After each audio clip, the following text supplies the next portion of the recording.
Hai, setelah vakum beberapa waktu, Mimin mau kembali sharing tentang tokusatsu yang melegenda, yaitu Ultraman 3.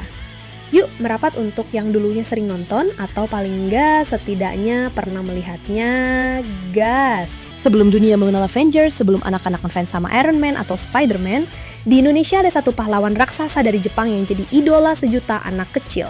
Namanya adalah Ultraman 3. Setiap minggu pagi anak-anak duduk manis di depan TV, inget ya di channel RCTI atau Indosiar, nungguin sosok raksasa cahaya yang muncul melawan monster sampai menyelamatkan dunia. Hari ini kita nostalgia bareng-bareng kita ingat lagi kenapa Ultraman 3 begitu melekat di hati generasi 90-an dan 2000-an.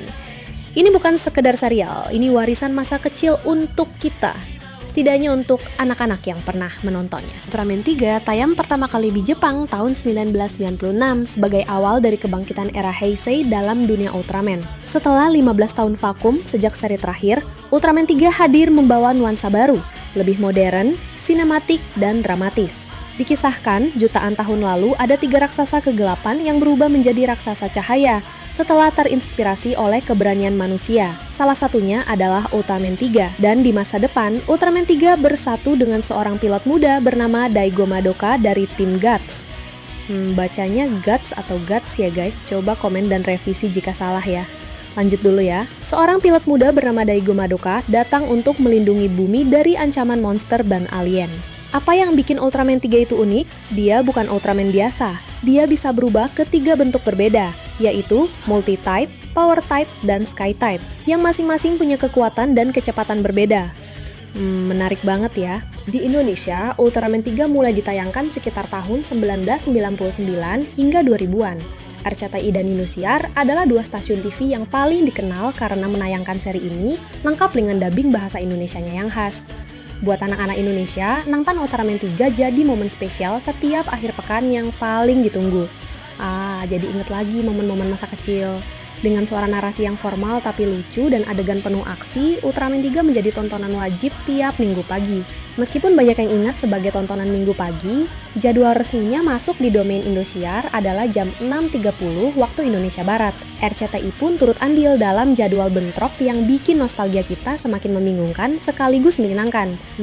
Ya kan? Dan tentu saja lagu pembukanya yang melegenda Take Me Higher dari V6, sebuah lagu yang langsung bikin nostalgia ketika terdengar hari ini. Ya kan? Hayo, siapa yang masih ingat lirik fullnya? Komen di bawah ya. Kenapa Ultraman 3 begitu berkesan bagi penonton Indonesia? Ada beberapa alasan kuat yang Mimin rasakan. Apa saja ya? Pertama, ceritanya punya kedalaman emosional. Monster datang, tim Guts menghadapi bahaya, dan Daigo berubah menjadi Ultraman 3 untuk bertarung. Tapi di balik adegan aksi itu, ada cerita tentang manusia, harapan dan perjuangan yang membuatnya semakin menarik dan berkesan. Ya kan? Ya kan? Iya dong, pastinya. Makanya tetap banyak yang nonton di kala itu. Oke, Mimin lanjut ya. Kedua, karakter pendukungnya kuat. Kapten Megumi Iruma adalah pemimpin wanita yang bijaksana dan tegas. Anggota tim Guts lainnya seperti Rena, Munakata, dan Yazumi juga punya kepribadian unik yang membuat tim ini semakin solid dan tampil mengesankan. Dan terakhir yang ketiga, transformasi Ultraman 3 yang bisa berubah-ubah membuat setiap pertarungan selalu fresh dan menarik. Tentunya dengan gaya bertarung khas Ultraman 3 yang mempesona meskipun kala itu teknik perfilman dengan tekstur 3D belum marak. Tapi Ultraman 3 bisa tampil menarik di mata penonton. Keren! Salah satu momen paling ikonik adalah pertarungan terakhir Ultraman 3 melawan Gatanotor, monster kegelapan yang hampir menghancurkan bumi. Penampilannya serem ya, tapi keren kan ya?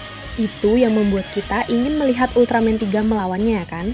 Kemudian, saat 3 dikalahkan dan berubah kembali jadi patung, seluruh dunia kehilangan harapan. Sedih banget ya. Tapi untungnya, cahaya harapan dari anak-anak dan manusia di bumi menghidupkan kembali Daigo, dan lahirlah wujud baru. Wujudnya apa ya? Ada yang tahu? Komen yuk yang tahu, biar Mimin jadi tahu dan gak salah info ke kalian. Momen itu begitu emosional, bukan cuma tentang pertarungan, tapi tentang kepercayaan pada cahaya. Itulah kekuatan utama dari Ultraman 3. Dan jangan lupakan jurus pamungkasnya, Seperian Beam. Gerakan tangan yang begitu ikonik, sampai hari ini masih banyak yang menirukan di media sosial. Bener nggak sih kaum ekstrovert sudah pasti gampang niruinnya. Tapi buat kaum introvert, bisa kok tiruin aja di kamar kosan, ya pas lagi sendirian aja, gak ada yang tahu kok, hahaha. Ultraman 3 bukan cuma tayangan serial TV biasa, ia jadi bagian dari budaya pop anak-anak Indonesia tahun 2000-an. Mainan Ultraman 3 dijual di toko-toko kecil, stiker dan komik bajakan tersebar luas, dan anak-anak sering bermain jadi Ultraman 3 di sekolah. Hayo ngaku, siapa yang pernah main peran jadi Ultraman 3? Dan siapa yang jadi korban untuk berperan menjadi musuhnya? Majalah Bobo, Animonster, bahkan tabloid fantasi juga pernah membahas karakter ini. Tak jarang, VCD bajakannya jadi koleksi wajib. Duh, nostalgia banget ya beli VCD bajakan. Salah sih, tapi ya namanya anak-anak, duit terbatas, tapi pengen nonton gimana dong? Ultraman 3 berhasil menembus batas negara dan budaya karena pesannya universal tentang keberanian dan kebaikan hati. Pesan untuk kita hari ini juga bisa diterapkan ya, berani melakukan sesuatu yang baik, selalu berbaik hati kepada orang lain, dan insya Allah kebaikan itu akan berbalik berkali-kali lipat ke kalian. Semangat berbuat kebaikan ya. Duh, Mimin kenapa jadi sok-sok lurus deh. Ultraman 3 mungkin berasal dari Jepang tahun 90-an yang lalu, tapi buat kita di Indonesia, dia lebih dari itu.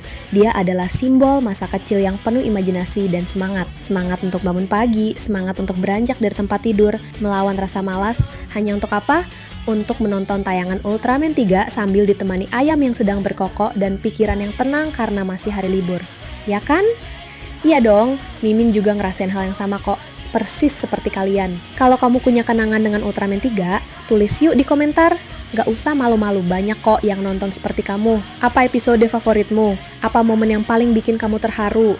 Kita ngobrol bareng di sana ya. Like video ini kalau kamu suka nostalgia seperti ini. Dan jangan lupa subscribe channel kita ya, Myth and Legend, karena kita bakal lanjut ke seri berikutnya. Ultraman Dyna, si penerus cahaya. Atau kamu mau kita lanjutkan di Ultraman yang mana? Komen juga gak apa-apa loh. Oke deh, sampai jumpa. Dan ingat, jadilah cahaya di sekitarmu seperti Ultraman 3.